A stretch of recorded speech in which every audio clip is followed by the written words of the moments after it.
Good afternoon, everybody. Keith Engle here for TGI Sports Talks Major League Baseball update. We got a lot to cover today. We can get rid of some of this music. What do you think about that?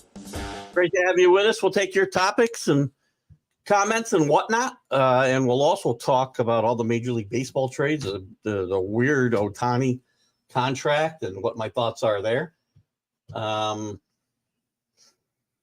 And some other stuff. I got to do a little work thing here.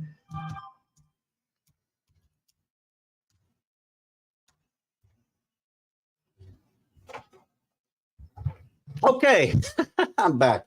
Anyway, we want to welcome everybody watching today on TGI Sports Talk on Facebook and YouTube. Obviously, Northeast Streaming Sports. We're live on Facebook, YouTube, and the Roku channel. Make sure you get that Roku channel downloaded for Northeast Streaming Sports. Lots of great content there. And also, Let's Talk Sports. We're live on YouTube today, right now, as we speak. So, hoping we can continue to bring you some fun Major League Baseball updates throughout the winter. Obviously, right now, it's the hot stove time, so there's lots and lots of stuff going on. Good afternoon, Dave Guyette. Good to have you with us. We're going to talk about the Soto trade, and I am not happy, as you'll find out, about the Soto trade. And also, by the way, a quick shout-out to two things. Thumbs up, DDH, and quick shout-out to Ralph Williams over there at RW Media, and specifically the Sports Corner that he does with Smokin' Jim Frazier every Tuesday at 5 o'clock on 12:30 a.m. and on 99.3 FM. WBZP, I'm going to say. If I got that wrong, I apologize, and we'll fix it later. But I misplaced my little cheat sheet, so apologize, Ralph, if I got that wrong today. But those are the stations that you would find them on.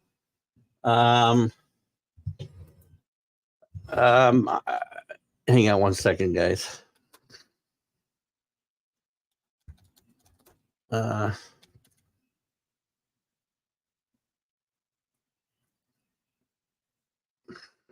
Hang on. Okay. Anyway, here we go. So what are we going to talk about today? Anything you want, as I said before.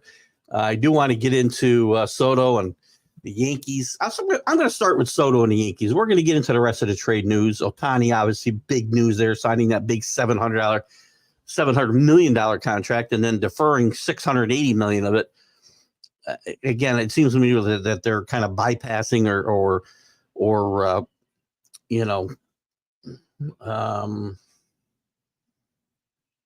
what I want to say. Subverting the salary cap and avoiding a luxury tax and leaving himself open to have lots of money to sign Yamamoto, who's next on the list, by the way. But we'll talk about that more. Dave Guyette's here. Maybe he wants to talk about some Yankees. Dave, you can tell me what you think about the Verdugo trade or the Soto trade. I'm not happy. Verdugo I like, and I think he fits what I'd like to see the Yankees do more. Soto's got a great bat. Good young player, but he's got a year left on his contract, number one. You're going to have to dish out a big contract to keep him, or he's a rental, and you gave up a lot of really good pieces for him, starting with Michael King. Drew Thorpe, one of their best pitching prospects. Johnny Brito, who you've seen flashes of in the majors, who's had some success. Randy Vasquez, who's a good man in the bullpen and could probably be stretched out to be a starter. And you lose Higgy as well, the catcher who's so popular with a lot of the Yankee pitchers. So there's that part. There's the part that for Soto to fit, if you're going to keep Stanton and you can't do anything with him, then Soto's got to play right field. Verdugo's got to play left field. That means Aaron Judge has got to play center field every day.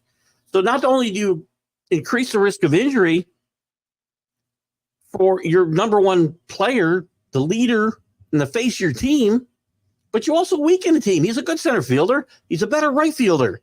And Juan Soto is not a good defensive player. He also forgets how to run sometimes. Another one of those guys who, that ticked me off when I watched him turn doubles into singles and triples into doubles. So I just need to see And there's holes everywhere else. The starting staff right now is Cole, Clark Schmidt, maybe Nestor if he's healthy. And then what? So they're not done. They're still chasing Yamamoto. I don't think they're going to get him. I think he's going to go to LA. He wants to play with other Japanese stars. Where's the biggest Japanese star playing? Who just deferred $68 million of their $70 million contract? I just don't know. Anyway, Yankees, again, third base, still a lot to do. Rotation, bullpen. This is shaping up to be another flawed team. Hit home runs and win. Don't hit home runs and lose. Because I signed Soto. Verdugo I like. He plays hard. He's hard-nosed. I like his approach to the game. Decent defensive player. Little pop. I think fundamentally strong. I like Grisham, who came over, but where are you going to play him? He's a really good defensive center fielder. He's, not great with the bat, and you can hide him in a lineup full of other bats, but not if you got Soto, Verdugo, and Stanton clogging things up. So the fundamental side of the game, again, I don't think Brian Cashman has a clue how to put together a fundamentally sound team. Tries to find stars and guys who can hit the ball over the fence. And I don't want to disparage Soto. He's a great player.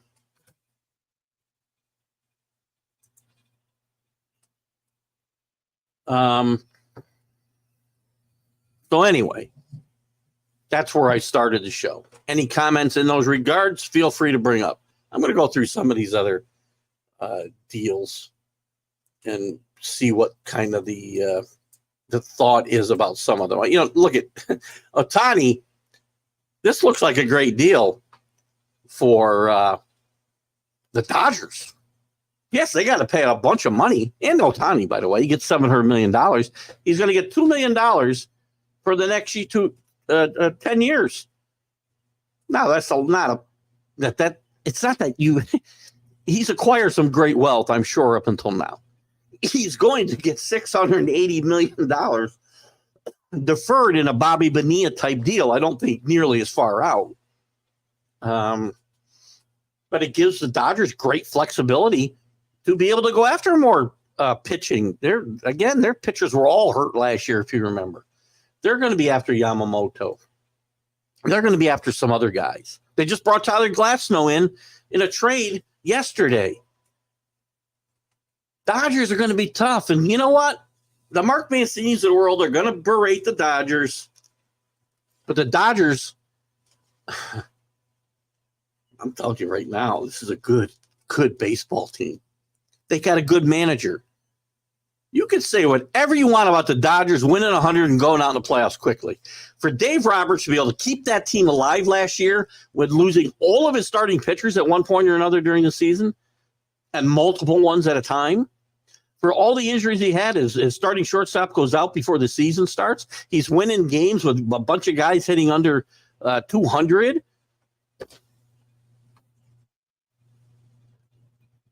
Manager of the year in the NL could have been Dave Roberts. So you got the Ohtani deal, and things will start and have started to fall into place. It's kind of a quiet winter meetings, right? But we've had some flair here the last couple of days. We had, as I said,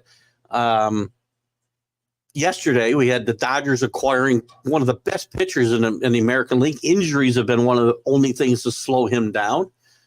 They pick up Glasnow and a functional outfielder in Manuel Margot from Tampa Bay for a couple of kids. Right-handed relief pitcher Pepito, I can't say his name, and outfielder Johnny DeLuca. He's a great trade for the Dodgers, and also the kind of trade that the Rays make all the time. Before you got to pay people, my glasses always seem crooked. I don't understand why. and they get a couple of prospects back, and they save salary, and they'll make some other moves. I like that move for the Dodgers. John Flaherty signs with Jack Flaherty, signs with the Tigers. Remember, Flaherty was with the Cardinals last year, didn't have one of his stellar years, was traded to the Orioles later on. The Tigers in trying to replace Eduardo Rodriguez, who I'll talk about in a second. I'm not sure why he didn't go to the Dodgers last year. I'll talk about him right now. He didn't go to the Dodgers last year in the middle of a pennant race because the story was he wanted to stay back east with his family. But now he signs as a free agent with the Diamondbacks. So something smells funny here. I wonder how competitive this guy is. I wonder if this guy worried he'd get himself in the middle of a pennant race. I guess not that the Dodgers were in a pennant race at the time, but in the playoffs, and maybe hurt himself financially because of it. I don't know. Maybe I'm wrong. But anyway, to help replace him, the Tigers have signed a couple of, second-tier right-handers in Jack Flaherty, who I just mentioned, and Kenta Medea from the Twins, I believe, most recently. He can pitch in relief in a starter, and he's an effective pitcher. Innings eaters, if you will, these guys are. If they're good innings, that's great. If they're bad innings, well, that's not so great. So I find that very interesting. Tigers finished up strong last year, so I think it'll be interesting to see how this works out for them. The Rangers... the Rangers have, and again, but the Rangers are going to be hurt, and I've said this for a while. Jacob deGrom not scheduled to come back till maybe mid to late season next year. Now Max Scherzer with a back surgery, which kind of came up out of nowhere. He had some back issues last year, but came up a bit out of nowhere. He's going to be out until at least June next year. Now their staff is still pretty good, right? I mean, they've got Dunning. They've got Gray. They've got Evalde, who pitched very, very well last year. Andrew Haney, who I'm not a big fan of. And now they add Tyler Mahle to this rotation as well. It doesn't look like a bad rotation. And if some of these guys that are hurt come back, if DeGrom comes back and Scherzer should come back healthy, and they also acquired Kirby Yates, who's been out for God knows how long. I mean, they're counting on him to pitch at some point next year, but I'm not sure that that's a great plan is to count on this guy, as he's missed most of the last 3 or 4 years since he went to Toronto. He's had a couple of years of serious arm problems. Although he did pitch last year. I'm sorry. He pitched well in Atlanta last year in a bit of a less of a high leverage role. And their bullpen looks pretty good, especially at the back end. If Jose Leclerc pitches like he did in the postseason, well, they've got a pretty strong staff. I'm not confident that Evalde can match what he did last year. Remember, he had some injury issues. I'm not convinced John Gray won't have injury issues like he did again last year. Andrew Haney is Andrew Haney. And Dane Dunning, he's the best of his 4 guys in my mind. Maybe Evalde based off of last year, but I like Dane Dunning a lot. And I think them stretching him out full-time in the rotation is probably the way to go. So that's kind of an interesting move there. And I'm going to, Tyler Mahle is, again, another mid-rotation guy. He's never going to be spectacular. He's pitched in Minnesota the last couple of years, was with the Reds before that. His numbers last year, not spectacular. Some injury issues of his own. Excuse me. Some injury issues of his own. So we'll see how that works out for the Rangers. And an interesting under the radar move, the Giants, who, by the way, the Giants have just been swinging and missing like most of the Major League Baseball players, sluggers that we see today, everywhere. I mean, they went all in for Judge last year, and he said no. They went all in for Correa, and the contract got voided. They went all in this year for Ohtani and matched the Dodgers' $700 million offer over 10 years. And they're without him. So they keep swinging and missing, but they make a nice, I think, under the radar move with Korean baseball player, one of their best players there. I'm trying to think of his name right now. What the hell is his name? I know his last name is Lee. Jung Ho Lee, 25 years old, puts a bat on the ball tremendously. Had a great year last year. I think he hit about 340 maybe. Where's his numbers? I had his numbers in front of me. He hit 349 last year, 421 on base percentage, 575 slugging percentage. He had a career high 23 home runs. He leaves Korea. He's been there for 7 years. Came up when he was 18 with a 340 lifetime batting average. And more walks than strikeouts, which you don't see by far.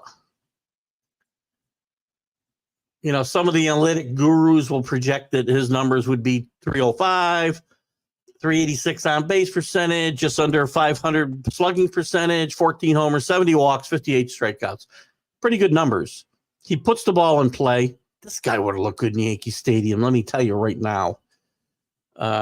He does steal a few bases, and his defense is pretty good as well. He'll probably be playing center field in San Francisco because they've got a lot of options on the corners, and Yastrzemski and Conforto, Slater, Haniger.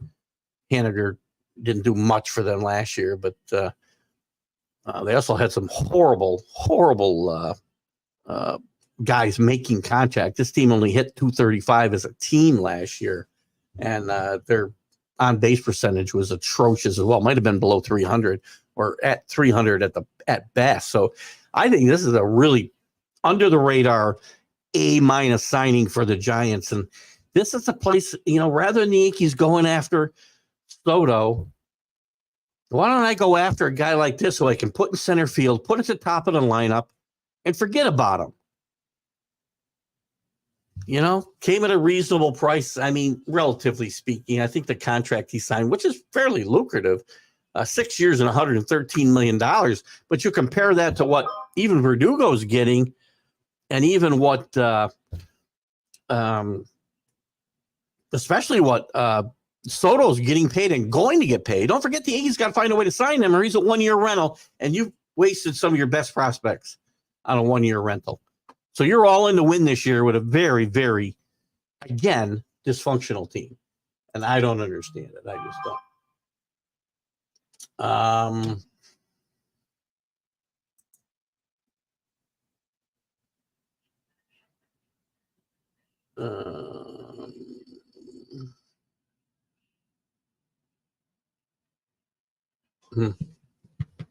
Anyway.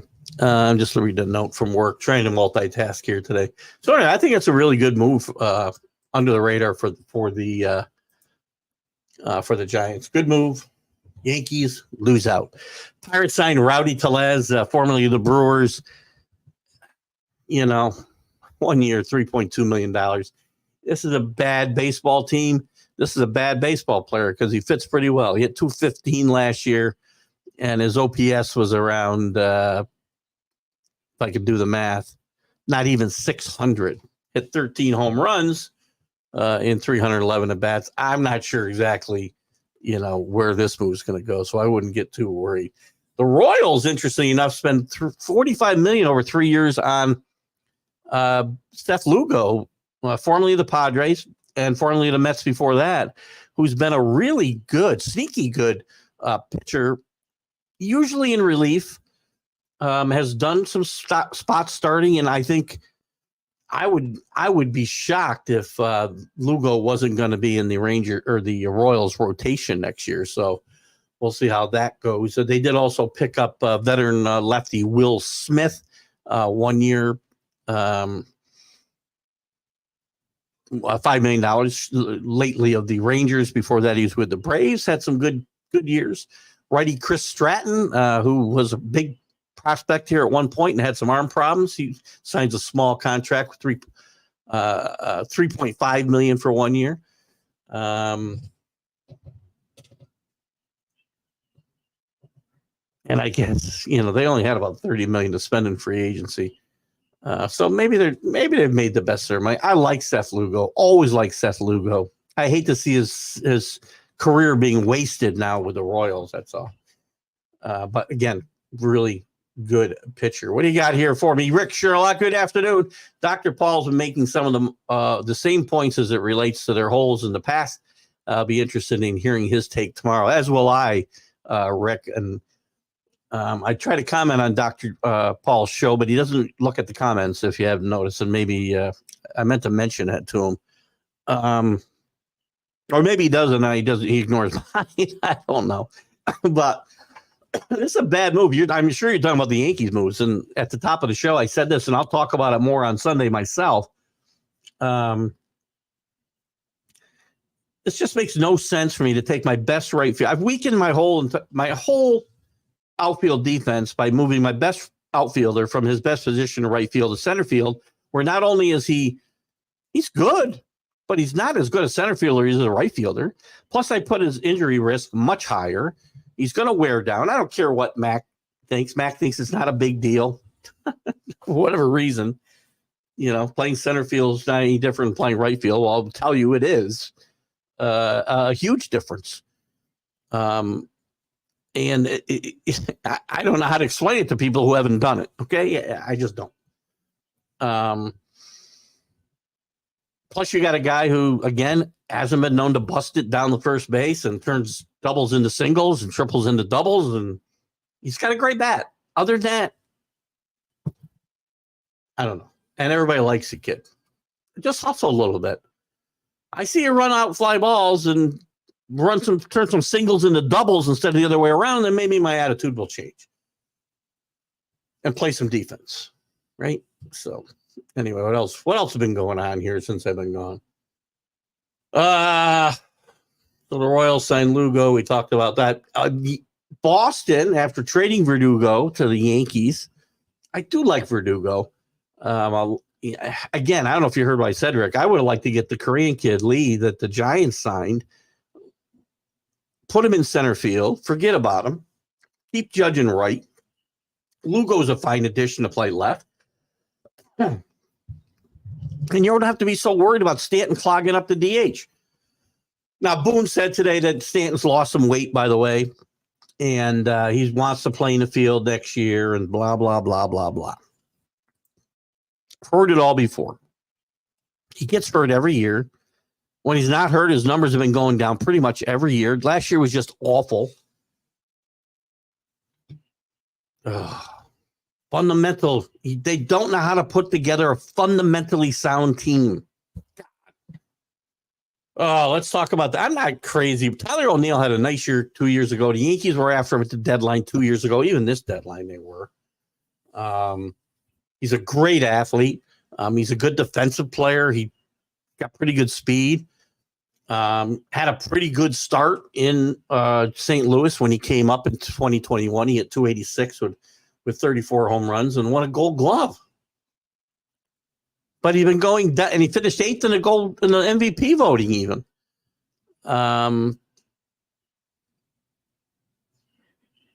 But he's gone steadily downhill since then, right? I mean, he strikes out way too much. His defense has been not as stellar. There's a lot of young guys that have regressed for St. Louis in the last couple of years, including O'Neill, including Dylan Carlson, Jordan Walker, Tommy Edman to a certain extent. But there's still a lot of young players with those guys and Nootbaar. You've got veterans at first and third with Goldschmidt and Arrienda. Where's Drew when I need him?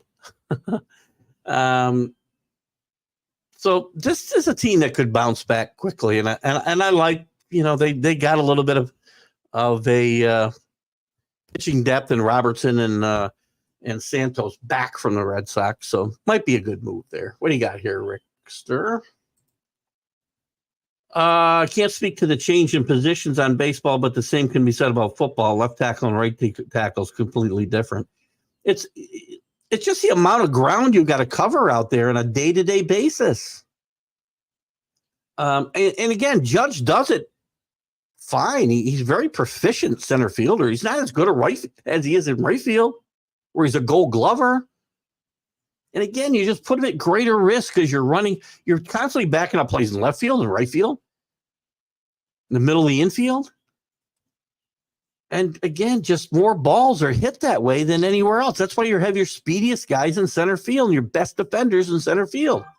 Yes, he's their best defender, but I don't want that day in and day out because it's, again, adding to the injury risk for an already fragile Aaron Judge. God, it just frosts me sometimes. I know Mac, doesn't think Aaron Rodgers is a loafer or anything, but it just, again, it doesn't sit right with me. It really doesn't.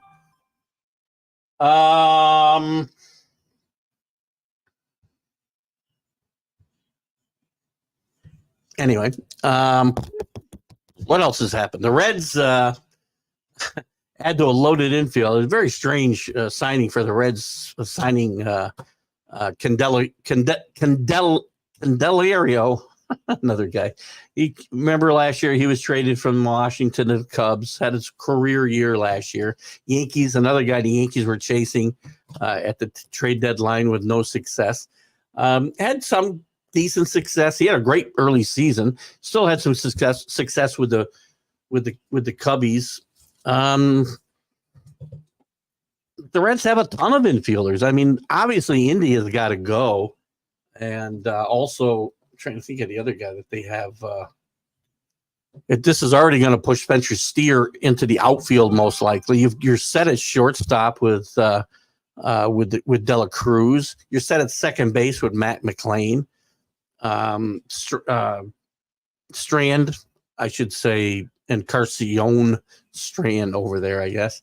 I would think Marte is probably going to get traded or pushed to a DH role. In India, they've been trying to trade for a couple of seasons now as he's regressed greatly. So we'll see what happens there. But the Reds, loaded with talent on the infield, probably more trades to come there. Talked about the Yankees. The Diamondbacks signed, I mentioned this at the top, near the top. Eduardo Rodriguez signs with the Diamondbacks, 4 years, $80 million. He's slated to be their fourth starter. I mean, they already had Zach Gallen and Merrill Kelly, who are very good, and the rise of Brandon Fad. No, I'm not saying his name right. In the playoffs, really pushes Rodriguez to a fourth starter here. And I find it interesting that he refused to trade to the Dodgers at the trade deadline last year into a middle of a pennant race because he wanted to stay east with his family, is what was reported. But now you're signing out west in Arizona. So I don't understand why he's pulled himself. I have suspicions that he was worried about, maybe not performing well on a big stage and it affecting his value here in the offseason. Now he makes out all right, 4 years, $80 million for a guy who until last year was pretty much a journeyman starter. But I just find the whole thing pretty strange. The Verdugo trade, the Yankees give up some other pitchers. I mean, they've traded so much pitching depth for Soto and Verdugo. In this case, a little bit less talent-wise, certainly, than they traded for Soto. But again, he's probably a good fit in right field. First trade the Yankees have made with the Yankees. Let's see. This is the 8th trade between these two teams since division era began in 1969. They don't make a lot of trades. They don't make blockbuster trades either. I mean, the biggest trade they ever made was probably trading Don Baylor for Mike Easler. But the Yankees needed a left-handed bat. Now they got two with Soto. And I mean, that's the other thing. I want a plus. Maybe I shouldn't be all negative with Soto. The plus is he is a left-handed power bat, which the Yankees desperately needed. And Verdugo is too. I mean, over the past 3 years, he's hit 294. He's got a decent on-base percentage, a decent slugging percentage against righties, but he's struggled against lefties. So we may see some form of a platoon that might get distracted again by work. Might get a little bit of probably Stanton into the outfield a little bit, and maybe Soto into the DH, and Judge can play some right field, and Grisham can play some center field. You'll see a lot of Grisham late in games, I'm sure, where they slide Judge over to right field and put Grisham in the center field as well. But I there's something about Verdugo that I like, and I think Yankee fans are going to like him because he plays hard. Compared to a lot of guys today, he really busts it out there as well. The White Sox think righty Eric Fetty will be 31 on opening day. Never had much of a career. He's had 6 seasons in the majors, 5.41 ERA. No sense spending a lot of time talking about him. I would say in a trade that does mean some stuff, the Braves have been very busy this offseason. They acquire Kelenic from the Mariners in a 5-player swap. I like this trade for the Braves. They get Kelenic and also Marco Gonzalez, left-handed pitcher, Evan White, first baseman, and some cash in exchange for a couple of really prospect right-hand pitchers, Cole Phillips and Jackson Kowar. This is a great move for the Braves. He's going to move right into that lineup, I would say, in the outfield, and probably into that middle of the batting order. And this is the kind of guy, I think, a left-handed bat, something that they could use, I think, similar to the Yankees. I think he's had a really good career. Struggled at times last year with the Mariners, as a lot of the Mariners did. But you know, he ended up being missing most of the end of the season with a broken foot. But I think this is a trade that really is a bit lopsided in the Braves' favor. We didn't talk. I think we may have talked before I was away for a week about the Mets bringing in Luis Severino. You know, this is a 1-year, $13 million deal, and you know, it's your basic make good contract, right? He's getting 1 year to show he can be healthy, show he can pitch like he's not one of the worst pitchers in baseball, which he was literally the worst pitcher in baseball numbers wise for much of last year, before he was passed at the end of the year by somebody that I'm sure I will never come to my mind. Now he moves into a rotation headed by Senga, who had a really good rookie year after coming over from Japan. Jose Quintana, who's hurt a lot last year, similar to Severino. Tyler McGill will be in the mix here. Joey Lucchesi will probably be part of that, but the Mets may not be done here in this rotation. Again, you're counting on 2 guys in Quintana and Severino who have missed several weeks, if not more, during the last few regular seasons. Good question about Ian Anderson. Let's his name hasn't, and I don't know if Dave Guyette's still with us. Dave Guyette happens to be related to Ian Anderson, and it's been a couple of years now. He first got demoted. He came up and he was a sensation, if you remember. Pitched well in the playoffs for the Braves. I'm trying to find a way to check him out here. That's what get some information, because I like the question, Rick. Haven't heard his name in a while, and he kind of regressed. How much of that was to the arm, because of the arm trouble? I'm not sure, but let's just see what we can find out here news-wise on Ian Anderson. And I do not want the Ian Anderson who founded Jethro Tull. First guy I get. Thanks for that, Rick. April 11th, 2023. That's the most recent news we have. So 2 weeks ago. Here we go.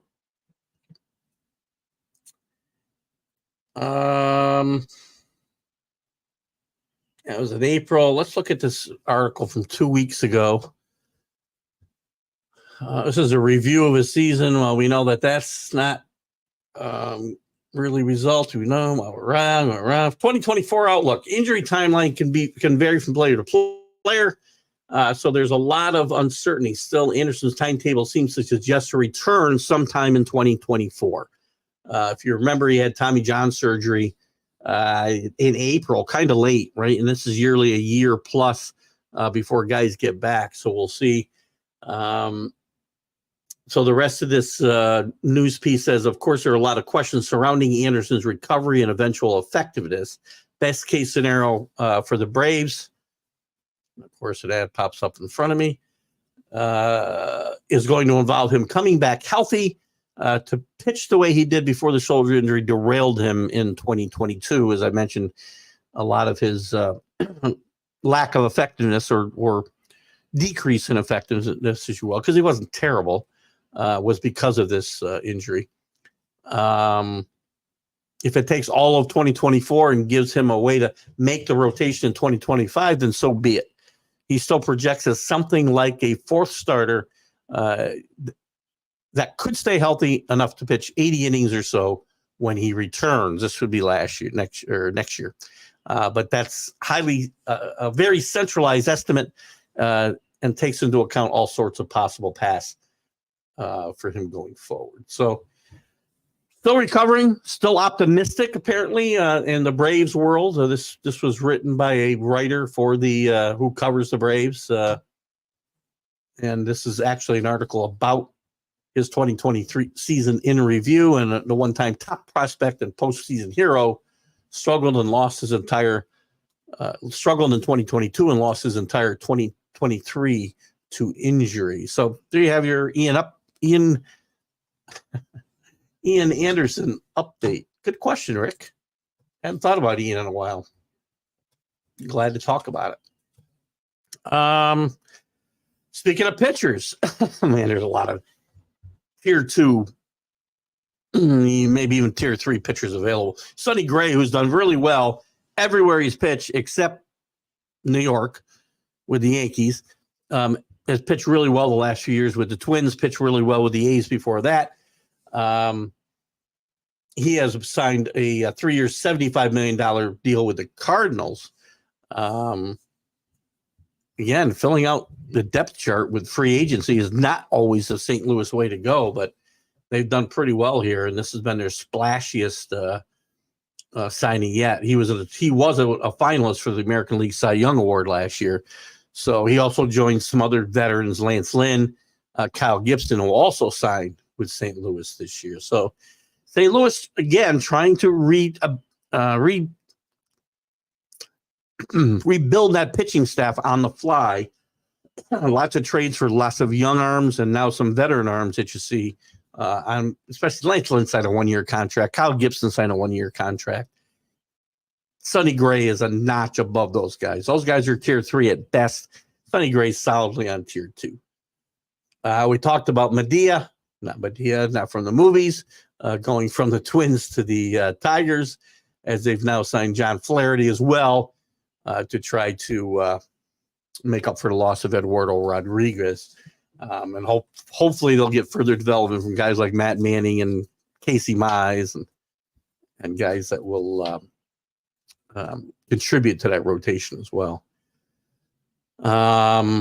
Earlier, I think we'd already talked about Eugenio Suarez going to the Mariners for a couple of pitchers in Vargas and Zavala.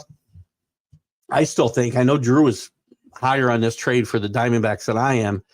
Suarez is, the perfect 3 true outcome guy. And I expect more of the same. Low batting average, lots of strikeouts, and 25 home runs. And decent defense. He's got a decent glove. So he'll probably be an effective replacement for Evan Longoria, who played a lot of the time over there last year, and his season's about done. Where else? I had did I have anybody else I wanted to chat about here? I know I had some. Let's look at these free agents. If there's anything in this article I might have missed. The Royals, we talked about signing bargain basement pitchers. They signed Michael Wacha to a 2-year, $32 million contract. That's a little bit much for Michael Wacha in my mind. We talked about the Glasnow trade, big trade for the Dodgers. I'm telling you, this team. A lot of talk too. Now that Tyler Glasnow's been traded, will Corbin Burnes be next for the Brewers? He's another guy who's been kicked about. His name has been kicked about. He'd look good in pinstripes, man, but I just don't think the Yankees have what it takes to get him. Maybe I'll part with a prospect or two, but not all the best ones for Corbin Burnes. Got a little bit of wear and tires, if you know what I mean. Let's see what else is going on in the news around baseball that I might have missed here in this run through. We talked about Scherzer being out until midseason after back surgery. So the Rangers will have about $80 million sitting on the bench until at least midseason last year, as DeGrom is not scheduled to come back until midseason to late season at best, if he pitches next year at all. Hunter Renfroe, by the way, also signed with the Royals recently. They're putting together a team that would be better off competing against the Valley Cats here. I mean, it looks like an independent league team in my mind. We'll see how that goes. What's this interesting story? St. Petersburg, the city of St. Petersburg, is eyes raise a name change. Team opposed to the idea. They went from the Devil Rays, if you remember, to simply the Tampa Bay Rays. And now as new plans for a new ballpark take shape, there's talk about changing the name again to reflect the team's actual location. St. Petersburg Rays. So Tampa would come out of it. They're in the Tampa, St. Petersburg area. The new stadium will be built in St. Petersburg, though. So the team does not want to make this name change. From a branding standpoint, I understand. I understand the city where they're going to be playing would like to name them too, but I can think of two very prominent examples of where that doesn't happen here in New Jersey, where we have two professional teams playing in New Jersey that call themselves New York teams. I never understand it. Don't tell me New York's New Jersey, because it never will be. Giant fans and Jet fans, if you didn't know I was talking about you.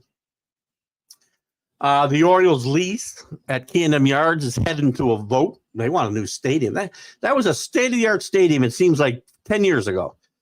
And these stadiums used to have a 50 or 60 or 70 or 100-year lifespan. Now they got about a 10-year lifespan, as the Orioles want a new lease. I would say they want to remodel or a new stadium. And Camden Yards is unsure that you want to give them a new lease at Camden Yards. So it'll be very interesting to see what happens in this vote, I suppose, as well.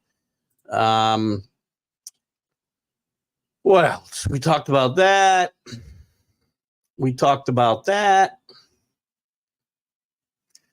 Talked about soda. I shake my head all the time. I'm going to have to watch Dr. Paul tomorrow morning, Rick. Check the Athletic. They sometimes have some news. The Orioles, I guess, according to Ohtani, were given the chance. Oops, sorry about that.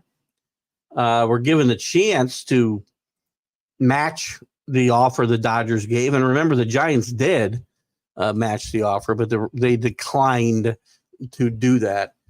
And this whole deferring, this whole Bobby Bonilla contract that Ohtani signed, to me, it kind of subverts the salary cap in Major League Baseball. So you're deferring $68 million of his $70 million contract. So he's only on a payroll for $2 million each year for the next 10 years. That certainly allows you to stay under luxury tax unless you just go crazy. Gives them lots of money. They already cleared $160 million in salary for this coming year before they signed Ohtani. And now basically they've still got $160 million left to spend in free agency, theoretically, including for Yamamoto and anybody else that might be out there that they find attractive.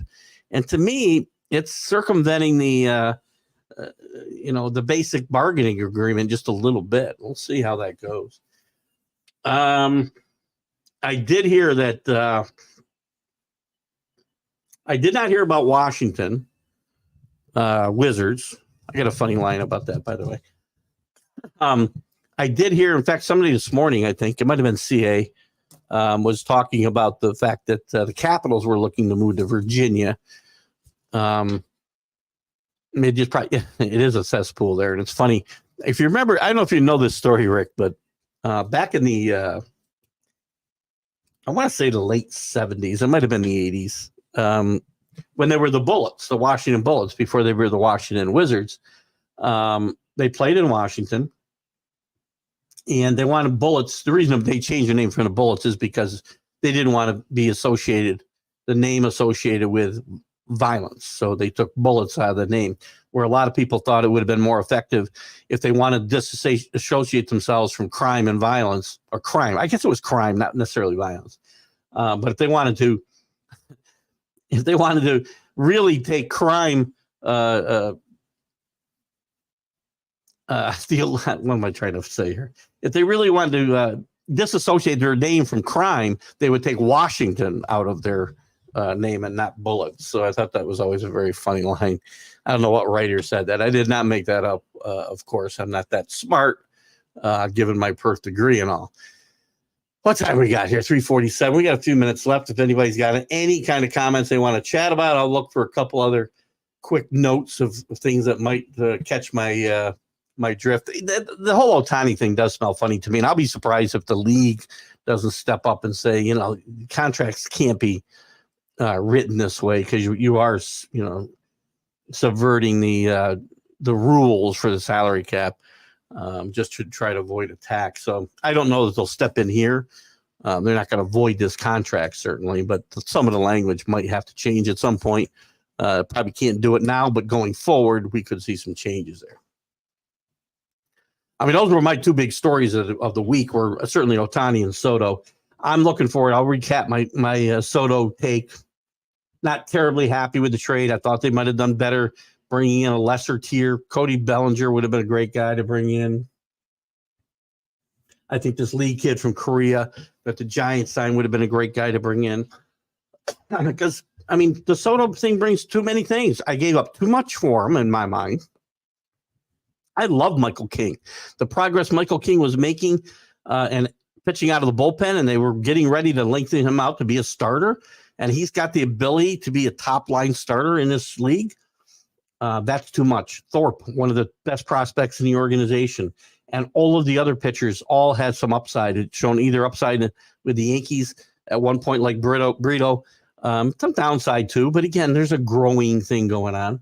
So they gave up a lot for maybe a one-year rental. You don't think, they can't pay him more than they paid Judge. And the price for these guys just went up. I get the fact that, Ohtani is an albatross here, and the fact that albatross isn't a word. I'll use that. It's an albatross. As he can pitch, theoretically, maybe he never pitches again. We don't know. And the price tag just went up to $70 million instead of $60. And they can't pay him more than they pay Judge. No way. Now, so you got to get him signed, or it's a one-year rental, which means you're all in on this year. And I think the team is fundamentally flawed, because just by bringing in Soto, you've got to take one of your best defensive players out of his position and put him in a place where he's less proficient, still good, less proficient, and now you're weak on both corners. The whole outfield's worse defensively. Fundamental baseball, though, is good defense. It leaves you less money and to address a really weak starting staff, where only Cole and probably Clark Schmidt are sure things next year. Next year, we hope is healthy, but there's no guarantee. And then there's a bunch of question marks. Now, they're not done. They're after Yamamoto. I don't think he's coming here. I think he's going to the Dodgers.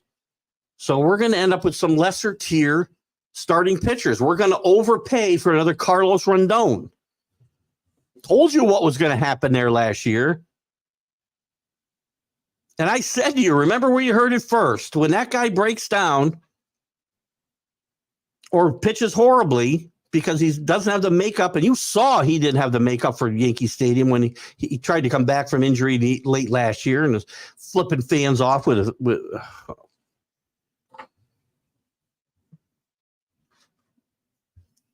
Brian Cashman needs to go. He can't put a team together. You still need a third baseman. Now, maybe the kid Peraza will play third base next year, and Volpe, who surprisingly won a Gold Glove last year, so his defense has improved, or there were no other good defensive shortstops in the American League.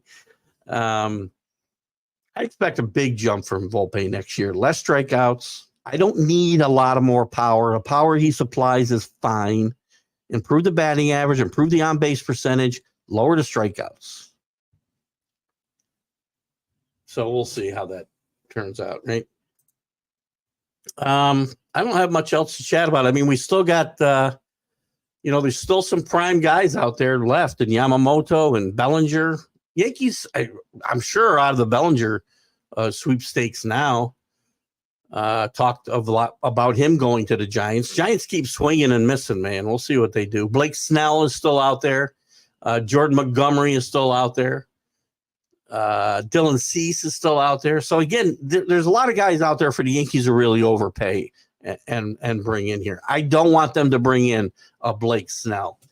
I don't want them to bring back a Jordan Montgomery. I saw what Jordan Montgomery can do. He's fine for what he is. Dylan Cease, again, they'll overpay. I'd love to see him come in here on a 1-year make good contract, but they'll overpay.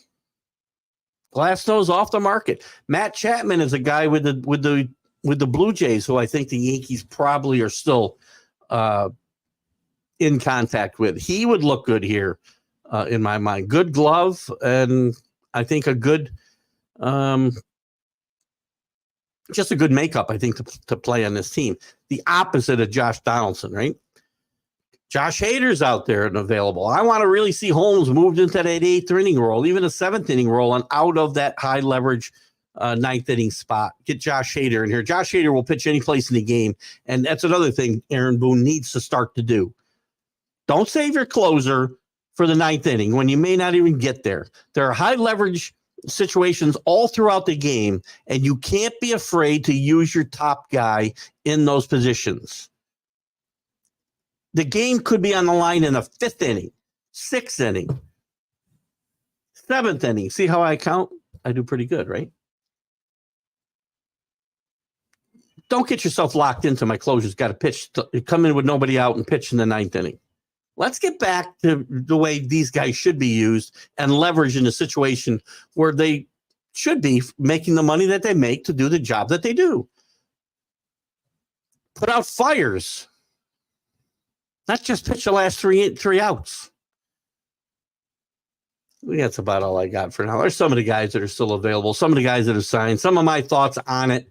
We'll have Drew back in again when he's back from vacation, and we'll talk more about this stuff. And in the meantime, guys, feel free to shoot me emails, shoot me messages on the TGI Sports Talk page. Please tune in and watch us Sunday on the Stream of Consciousness show. We'll get into more of this and some other things in sports, obviously. And also catch us next Wednesday in the College Sports Huddle as we still talk college football and start to pivot into basketball. And also Friday with the Are You Serious Major League Baseball. Catch me on the Mac and Jack show on Friday mornings and Sunday mornings before my shows start. And guys, it's been a pleasure to be with you again as always. And Rick, thanks for jumping in here. See you tomorrow, Ian. Not tomorrow. You won't see me tomorrow. Tomorrow we have the Wednesdays college football huddle being shown tomorrow at 9 a.m. We were back at 7 p.m. Next week, by the way, another scheduling note, though, we will not have the college huddle. I've got a Christmas party on Wednesday night. We will be doing it live again the following Saturday at 9 a.m. Sorry to confuse you there. Rick, I'm sure that's where I probably confused you. So anyway, catch you guys later. Have a great weekend. Keith Engle for TGI Sports Talk's Major League Baseball update. Have a great day.